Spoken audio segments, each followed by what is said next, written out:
Hello friends, welcome to my TET classes. Friends, आज हम पढ़ेंगे पृथ्वी और हमारा जीवन का पार्ट 2। तो स्टार्ट करते हैं हम आज का पार्ट। तो देखिए क्या है, पृथ्वी के स्थल रूप। आज हम पृथ्वी पे जो स्थल आकृतियां हैं उनके बारे में पढ़ेंगे, वो कितने हैं और किस प्रकार के हैं। तो आइए स्टार्ट करते हैं।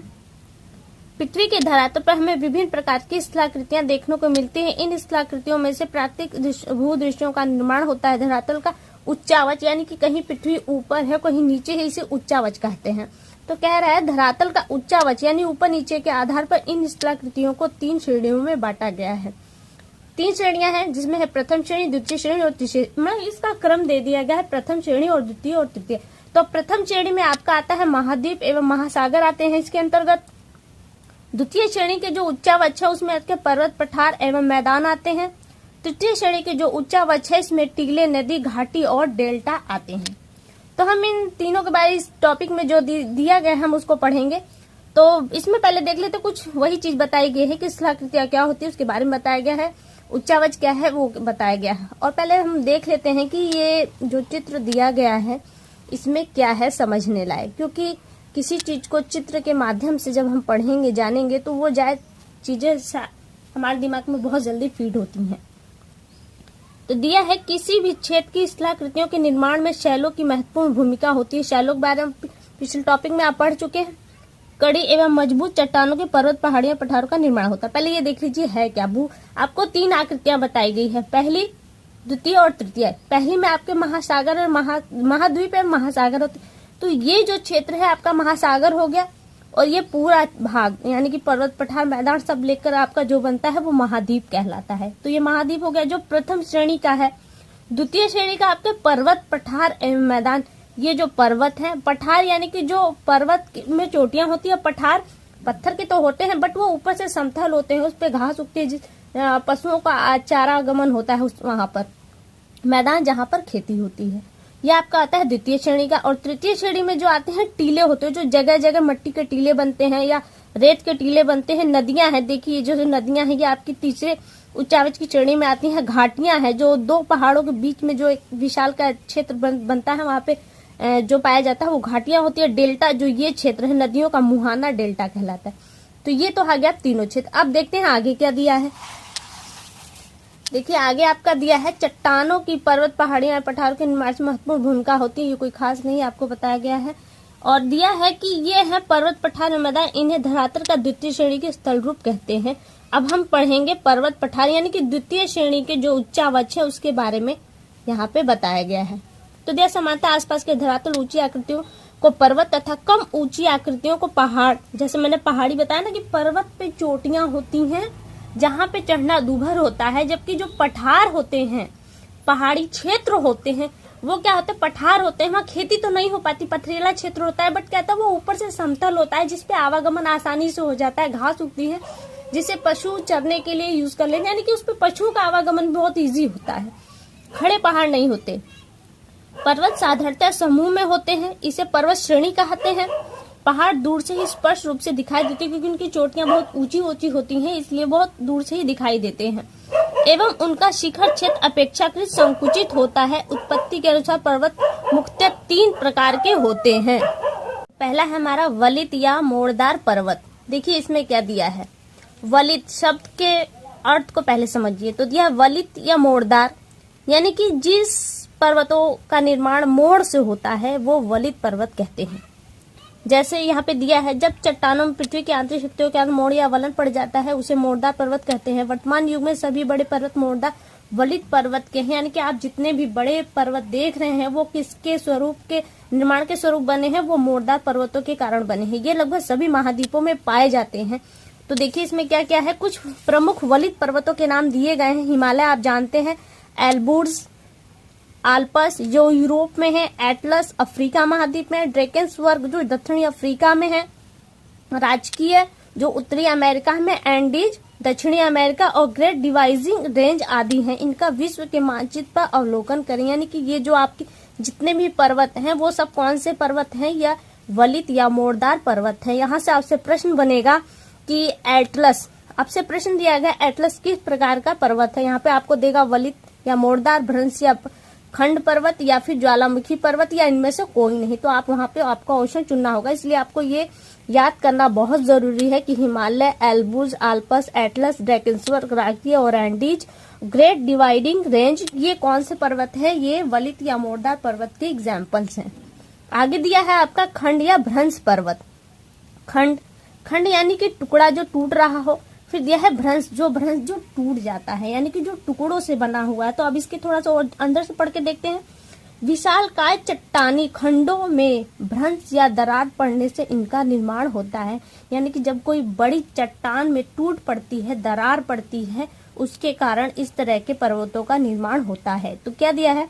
चट्टानों के भ्रंशित होकर, यानी कि टूटने से ऊपर उठने या नीचे धंसने, उसका एक पार्ट नीचे धंस जाता है और एक पार्ट ऊपर उठ जाता है, से भ्रंश पर्वत अस्तित्व में आते हैं। तो वो भ्रंश पर्वत अस्तित्व में आते हैं। भ्रंश पर्वत के निकट बनी घाटी भ्रंश घाटी कहलाती है। भारत में नर्मदा नदी जो है वो आपकी विंध्य एवं सतपुड़ा पर्वत के मध्य जो भ्रंश बना है उस घाटी से होकर बहती है। भारत में नर्मदा और तापी नदी, दो नदियां हैं जो भ्रंश घाटी से बहती हैं। ये भी इम्पोर्टेंट क्वेश्चन है। यहाँ पे ये बन सकता है कि विंध्य एवं सतपुड़ा पर्वत के मध्य कौन सी नदी है जो भ्रंश घाटी से बहती है? तो आपकी है नर्मदा नदी। फिर यह है विश्व के प्रमुख भ्रंश पर्वत वासजेल, ब्लैक फॉरेस्ट, सियरा नेवादा आदि हैं। हमारे देश में पश्चिमी घाट भ्रंश पर्वत का प्रमुख उदाहरण है, यानी कि जो हमारे भारत का जो पश्चिमी घाट है वो पूरी तरह से भ्रंश पर्वत का उदाहरण है। अब देखिए दिया है ज्वालामुखी पर्वत। तीसरा, अभी हम सिर्फ क्या पढ़ रहे हैं? हम सिर्फ पर्वतों के बारे में पढ़ रहे हैं। जो पर्वत हमारे किस में आते हैं? द्वितीय श्रेणी के उच्चावच में आते हैं। ये ध्यान दीजिए, द्वितीय श्रेणी के उच्चावच में आते हैं पर्वत, और पर्वतों के ही रूप हम देख रहे हैं यहाँ पर। फिर थर्ड जो है हमारा है ज्वालामुखी पर्वत। ज्वालामुखी आप जानते हैं कैसे बना है, बताने की जरूरत नहीं है, एक बार पढ़ लेते हैं। ज्वालामुखी भूपर्वती का एक मुख का खुला द्वार होता है। इस रास्ते से मैग्मा या लावा पृथ्वी के धरातल पर आता है। द्वार या मुख के गर्म लावा बाहर आने के कारण ज्वालामुखी कहते हैं। इस द्वार के चारों ओर लावा एकत्र होने से शंकु के आकार की आकृति बनती है। इसे ज्वालामुखी पर्वत कहते हैं। वो एक ज्वालामुखी क्रम से ऐसे होता चला जाता है। जब इसमें से लावा बहता है तो वो इस क्षेत्र पर हमेशा एकत्रित होता रहता है और ये क्रमशः बड़ा हो जाता है। और ये कौन सा पर्वत बनाता है? ज्वालामुखी पर्वत। और किस आकार के? शंकु आकार का। विश्व के प्रमुख ज्वालामुखी पर्वत है मोना लोआ। ये प्रश्न यहाँ से इस तरह का बनेगा कि आपको ज्वालामुखी के नाम दिए जाएंगे पर्वतों के और पूछा जाएगा ये कहाँ पर है या फिर ये किस तरह का है। ठीक है, तो मोना लोआ अमेरिका में है। चिम्बोराजो ये आपका इक्वाडोर में है। और क्राकतोआ ज्वालामुखी पर्वत है। ये पर्वत है, ज्वालामुखी तो है बट पर्वत है। क्राकतोआ पर्वत है, ये इंडोनेशिया में, विसुवियस इटली में और पिलियन गिनीन में। अब आगे देखते हैं क्या है। आगे देखिए दिया है, ये आपका इम्पोर्टेंट है यहाँ से, क्योंकि आप इंडिया के हैं तो इंडिया में है, तो इंडिया में जो है वो आपको जानना जरूरी। तो यहाँ पे दिया है कि भारत का एकमात्र सक्रिय ज्वालामुखी है अंडमान और निकोबार द्वीप समूह के बैरन द्वीप पर है। किस द्वीप पर है? बैरन द्वीप पर है। अब दिया है पठार। द्वितीय उच्चावच का दूसरा जो पार्ट है पहाड़ था, दूसरा पठार और तीसरा था मैदान। तो दूसरा दिया है पठार, बहुत ज्यादा नहीं है, थोड़ा सा दिया है। पृथ्वी पर अपेक्षाकृत ऊंचे एवं चौरस स्थल रूप पठार कहलाते हैं। ये पर्वतों के अपेक्षा कम ऊंचे होते हैं, परंतु इनका शिखर छोटे उच्चावच से छोड़कर समतल या सपाट होते हैं, जिसपे मैंने कहा कि पशुओं का आवागमन भी हो जाता है। पठार के किनारे खड़े ढाल वाले होते हैं। अफ्रीका महाद्वीप का अधिकांश भाग पठार का है, और यही कारण है कि अफ्रीका महाद्वीप का एक बहुत बड़ा भूभाग होने के बावजूद भी वो अन्य देशों की अपेक्षा कमजोर है आर्थिक क्षेत्र से, आर्थिक रूप में। भारत का प्रायद्वीपीय भाग पठार का प्रमुख उदाहरण है। भारत का प्रायद्वीपीय भाग पठार का प्रमुख उदाहरण है। विश्व के कुछ अन्य प्रमुख पठारों का मानचित्र अवलोकन करके दिया है। साइबेरिया का पठार, पश्चिम ऑस्ट्रेलिया का पठार, ब्राजील का पठार, कोलंबिया का पठार, कनाडा सील्ड आदि हैं। फिर आगे दिया है आपका मैदान। मैदान में क्या है? प्राय भूपटल। आप जानते हैं कि ये सबसे कम उच्चावच वाला, उच्चावच क्षेत्रों के अपेक्षा 3 भागों में बांटा गया। अब आता है हमारा मैदान। तो मैदान वो क्षेत्र है जो सबसे कम उच्चावच, यानी कि सबसे कम ऊंचा नीचा क्षेत्र होता है। आप अगर खेतों में गए होंगे, देखा होगा, तो कुछ खेत थोड़ी सी ऊंचाई पर होते हैं 1-2 फीट, और कुछ खेत 1-2 फीट थोड़ी सी गहराई में होते हैं, यानी कि वो क्या है? बहुत ही कम उच्चावच वाला है। अगर क्षेत्र के अकॉर्डिंग जाए तो क्षेत्र के हिसाब से हो सकता है हमको 10-12 फीट का अंतर मिल जाए, लेकिन बहुत ज्यादा अंतर नहीं मिलता ऊंचाई नीचाई में। तो दिया है प्राय भूपटल पर समतल किंतु निचले स्थानों को स्थिर रूपों को मैदान कहते हैं। इनका ढाल मंद होता है तथा छोटे छोटे उच्चावच को छोड़कर ये समतल एवं सपाट होते हैं। उत्तर का मैदान विश्व के प्रमुख मैदानों में से एक है। उत्तर का विशालकाय मैदान पूरे विश्व के मैदानों में श्रेष्ठ मैदान माना जाता है। फिर दिया है एक है विश्व के कुछ अन्य प्रमुख मैदान है। यूरोप का मैदान, साइबेरिया का मैदान, वांगहो का मैदान, उत्तरी अमेरिका का मैदान, मध्य एशिया का मैदान आदि। फ्रेंड्स, ये टॉपिक यहीं खत्म हो जा रहा है। तो अब देखते हैं प्रश्न क्या है। प्रश्न आपके लिए कोई खास नहीं, अगर आपसे पूछने लायक कोई प्रश्न है तो ये देखिए, ये है महाद्वीप और महासागर किस श्रेणी के उच्चावच हैं। तो आपको मैंने बताया 3 उच्चावच हैं, प्रथम, द्वितीय और तृतीय। प्रथम श्रेणी के उच्चावच में आपके आते हैं महाद्वीप, महासागर। द्वितीय में आते हैं पर्वत, पठार और मैदान। और तृतीय श्रेणी में आते हैं नदी आती है आपकी, द्रोणी आती है, और आपके जो आते हैं डेल्टा वगैरह आपके तृतीय श्रेणी के आते हैं। तो देखिए यहाँ पे पूछा है महाद्वीप महा किस श्रेणी के उच्चावच। तो आपकी एग्जाम में इसी तरह का प्रश्न पूछेगा, 4 ऑप्शन दिए होंगे, तो आपको ठाकना होगा कि प्रथम श्रेणी का उच्चावच कौन सा है। फिर दिया है रिक्त स्थानों की पूर्ति कीजिए। अब देखिए रिक्त स्थानों की पूर्ति के लिए पूछा गया है, दिया है पर्वत, पठार एवं मैदान पृथ्वी पर श्रेणी के उच्चावच है। किस श्रेणी के उच्चावच है, तो आपको पता होगा कि पर्वत, पठार और मैदान आपके द्वितीय श्रेणी के उच्चावच है, और महाद्वीप और महासागर आपके प्रथम श्रेणी के उच्चावच हैं।